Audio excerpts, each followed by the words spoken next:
اسلام آباد کې د جون څلورمې څخه د قبایلو درې ورځنۍ جرګه شروع کیږي او جرګه به د اسلام آباد په نېشنل پریس کلب کې وي.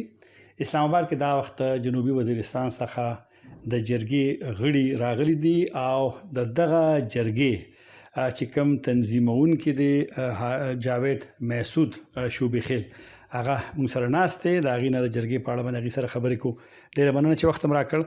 اول خو راته ووایه چې د جرګې بنیادي مقاصد څه دي؟ بسم الله الرحمن الرحیم. د تاسو هم ډیره شکریا چې تاسو موږ ته موقع راکړه. دلته زموږ د دې جرګې مقصد دا دی چې دا قبایلي مشاورتي جرګه ده چې د قبایلو کوم ستونزې دي، د قبایلو کوم مشکلات دي، په هغې باندې یو بل سره ډیبیټ او ډسکشن کول دي.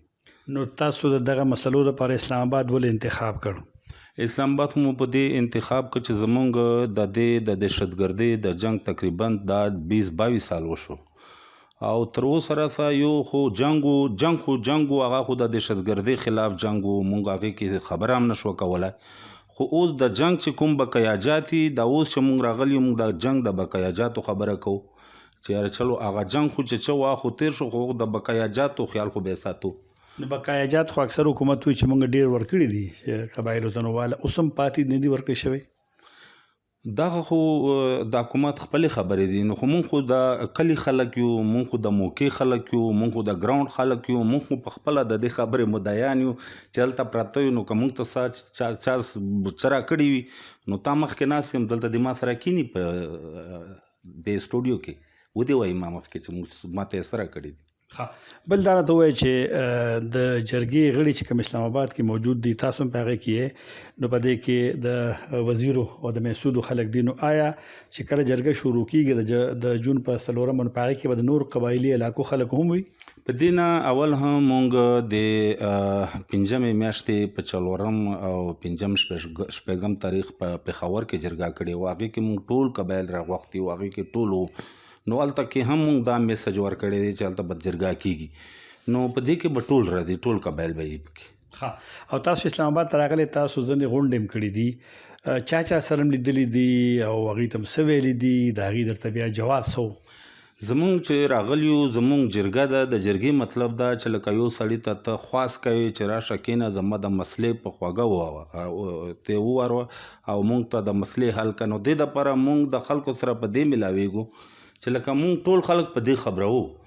هغه کې چې کوم د تحفظ آیین پاکستان کوم هغه جوړ شوی دی، محمود خان صاحب او د اپوزیشن لیډر عمر ایوب صاحب، اسد قیصر صاحب، آفتاب شرپاو صاحب، او ورسره چې کومه ده که نه مونږ د افراسیاب ګوهر بشرا ګوهر او د دې محسن داوړ صاحب، هغې سره هم دا مونږ جرګې وکړلې. نو صرف د دې دپاره چې تاسو راشئ، تاسو ته زمونږ خبره وواورئ. که چېرته کیدای شي مونږ غلط یو یا مونږ داسې خبره مونږ نه غواړو چې د حکومت لپاره مشکلات. نو دا تاسو نومونه واخیستل، دا خو ټول یو لحاظ سره هغه اپوزیشن دی، حکومت مخالف. تاسو چا وزیر سره یا حکومتي کسانو سره اسلام آباد کې لیدلي دي؟ یاره تر اوسه به دا زه دروغ وایم په دې چې مونږ د حکومت مخکې هم راغلي وو، دلته 2-3 میاشتې مونږ جرګه وکړه، نه خو حکومت مونږ ته سات وکړو چې تاسو راشئ کېنئ تاسو څه وایئ. حکومت خو مسلې حل خو حکومت سره دی. نو خو دا خو خبره ده چې دا مونږ راغلي یو چې حکومت خو چې حکومت باندې کېني یا بیا ړوند شي یا بیا نه اوري نه ویني، هغه چې اورېدلی په کار، بیا خو مونږ دلته راتلو ضرورت هم نه و. نن چې د راغلي یو خو زمونږ خبره حکومت اوري نه. لکه حکومت نه ستاسو ګیله. دویم دا چې اپریشنونه وشول 2003 نه داسې وګڼئ چې په جنوبي وزیرستان کې، او د هغې نه خو نور نو اوس لکه هم کله ناکله داسې حالت راځي چې هغه مطلب مړ هم کېږي، تشدد پېښې هم کېږي. نو اوس که موږ وګورو د دون اپریشنونه به بس اوس د قبایلي سیمې بیا خصوصي وزیرستان څنګه ګورئ؟ یاره د امن په حواله خو بالکل زه داسې نشم ویلی چې هلته امن دی. ولې په دې چې مخکې خو به په قبایلو کې وه دا خبره، اوس سیټل ایریا ته هم راغله، ډي خان ټانک دې علاقو کې هم دا نامعلوم، تاسو ته پته ده ډے ټو ډے هغه تاسو نیوز کې به ګورئ. نو امن خو بالکل نشته، امن خو په خپل ځای دی، د امن مسله خو جان ته ده، خو زمونږ خو د ژوند مسله ګرانه. زه حل به طرف ته اوس لاړ شو. د دې مسلو چې تاسو یاد کړئ چې مشکلات شته، حل یې څه دی؟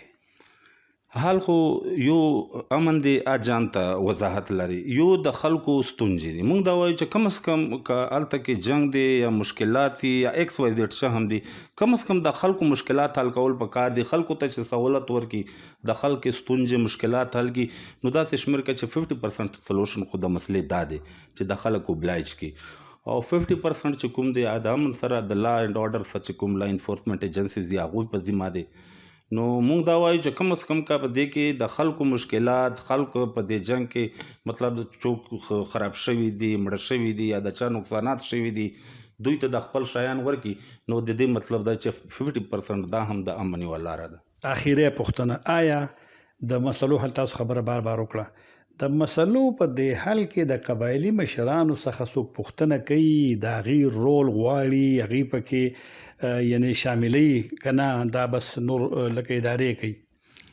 یاره مونږ په دې خبره خو مونږ خو اول هم دا خبره کوله چې مونږ د جنگ بقایا جاتو خبره کوو د جنگ د بقایا جاتو خو چې څومره د هغه خبره ده ټایم ټو ټایم دوی فارمل جرګې کوي خو داسې فروټفل ریزلټ تر اوسه مونږ ته نه دی راغلی چې مونږ ووایو چې یاره دا جرګه وشول یا مونږ چا په دې کې کنسلټ کړو یعنی تر اوسه زمونږ په دې خبره کنسپټ کلیر نه دی چې دا څه روان دي ډیره مهرباني خو یو بله پوښتنه وکړم د څو ورځې مخکې تاسو بیان راغلی وو یو ملاقات نه وروستو تاسو پکې د انګور اډې د چې کوم لار ده یا سرحد دی هغه بند دی تړل شوی دی د هغې لکه دا څونه مودې راهیسې بند دی دا خو چې د کله نه د اوس دا مرجر مسله جوړه شوله دې نه بعد دا چې کوم بارډر ایشوز دي دا پورته شوي دي نو دې کې مسله دا ده چې زموږ د وزیر قبیله چې ده دا تقریبا 50% په افغانستان کې ده او 50 په پاکستان کې راځي نو مخکې خو بارډر نه و د دوی مطلب د همدورفت د دوی کاروبار ناسته ولاړه دا بالکل مطلب لکه په یو کلي کې نو اوس اچانک